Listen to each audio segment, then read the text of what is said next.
कोलकाता के RG Kar medical college में एक लेडी डॉक्टर की रेप के बाद हैवानियत करने के साथ ही उसकी हत्या करने की खबर है। पूरे देश में इस खबर ने हिलाकर लोगों को रख दिया है। इस घटना के विरोध में देश भर में आक्रोश देखा जा रहा है। इस घटना को लेकर कई अस्पतालों में डॉक्टर्स हड़ताल पर हैं। कांग्रेस के वरिष्ठ नेता अजय चक्रवर्ती ने इसे केंद्र सरकार की विफलता बताया है। इस वक्त हमारे साथ कांग्रेस के वरिष्ठ नेता अजय सर हैं, उनसे बातचीत करेंगे। बंगाल में जो घटना हुई इस पर सर किस तरह से देखते हैं, क्योंकि एक डॉक्टर के साथ इस तरह की घटना और वो भी अस्पताल के अंदर, प्रशासन की कमी मानते हैं या फिर वहाँ पे प्रशासन बिल्कुल ही फेलियर हो चुका है?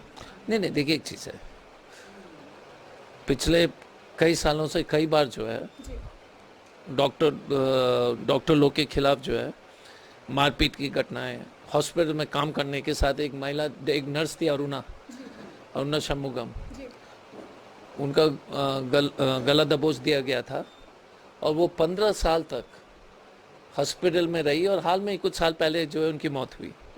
वो उनके होश नहीं था, कोमा में थी, 15 साल से या 15-16 साल कोमा में रही है।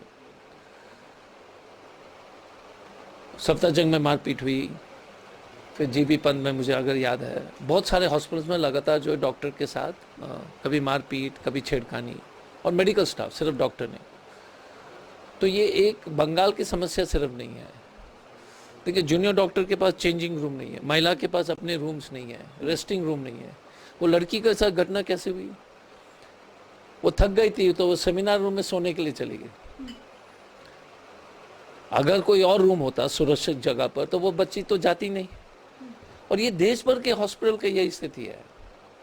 देश भर के सरकारी हॉस्पिटल तो पक्की बात है, मेडिकल कॉलेज का तो कोई, सब जगह इसी यही समस्या है, और प्राइवेट में भी है।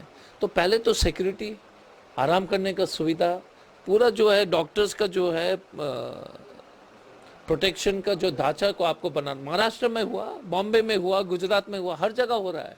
स्वास्थ्य विभाग की यहाँ पे आपको लगता है कि कमी है कि वो इन चीज़ों पर ध्यान नहीं दे पा रहे हैं, या फिर सिक्योरिटी को लेकर के उन्होंने किसी तरह की कोई? देश भर में समस्या है मैडम, आप बात नहीं समझ रहे हैं।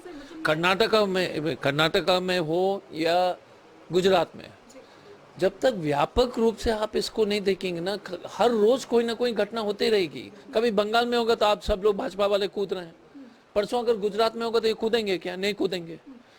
फिर राजस्थान में होगा तो नहीं कूदेंगे, फिर कर्नाटक में होगा तो कूदेंगे। ये सब बकवास बंद होनी चाहिए। डॉक्टर की सुरक्षा के लिए एक व्यापक रूप से एक गाइडलाइंस होनी चाहिए और सभी मेडिकल कॉलेज और हॉस्पिटल को उसको अमल करने की आवश्यकता है। तो ये सिर्फ बंगाल से संबंधित नहीं है। तो केंद्र सरकार को आप क्या कहना चाहेंगे इसे लेकर के, कि किस तरह के कदम उन्हें इसे लेकर उठाना? केंद्र सरकार को राजनीति बंद करनी चाहिए और व्यापक रूप से डॉक्टर की सुरक्षा के बारे में, डॉक्टर्स के insurance, CCTV, security guard, emergency room में, वार्ड में। आपको मालूम होगा यूपी में तो एक अपराधी ने तो सीधा, एक लड़का ने तो हरिद्वार में इमरजेंसी में कुछ लोग ने सीधा जो है ना स्कॉर्पियो जो वार्ड के अंदर घुसा दिया। पता नहीं आपने फोटो देखा कि नहीं देखा। अब जब स्कॉर्पियो वार्ड के अंदर घुसा रहा है तो ये क्या प्रोटेक्शन रहेगा? तो इससे देश भर की समस्या। सरकार तो कहती है कि हमने कई तरह की फैसिलिटीज दी है और आज सरकारी अस्पतालों के हालात भी जो है वो प्राइवेट से अच्छे हैं, ये दावा करती है सरकार। नहीं, देखिए, ये सरकार कुछ भी कहे, देश भर में समस्या है। आप ऑडिट कीजिए ना, जूनियर डॉक्टर्स के लिए रूम है, लड़की के लिए अलग रूम है, नहीं है, लड़के के लिए अलग रूम है कि नहीं, सीसीटीवी काम कर रहे हैं कि नहीं कर रहे हैं, सिक्योरिटी गार्ड्स है कि नहीं। इमरजेंसी में जो कोई भी सरकारी हॉस्पिटल में पेशेंट के साथ 50 आदमी घुस जाता है। तो ये तो देश भर की समस्या है ना। तो इसलिए ये हल्का हम लोग क्या करते हैं, इसकी राजनीति करके जो है उसको जो मामला, क्योंकि टीएमसी के मामले तो भाजपा कूद रहे हैं, कल हमारा मामला होगा तो कोई और कूदेगा। तो इस तरह का तो ठीक नहीं है।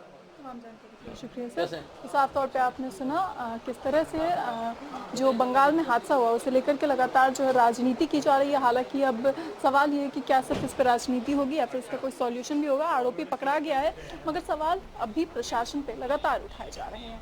कैमरा जर्नलिस्ट राधे के साथ मैं सौम्या मिश्रा, A1 टीवी।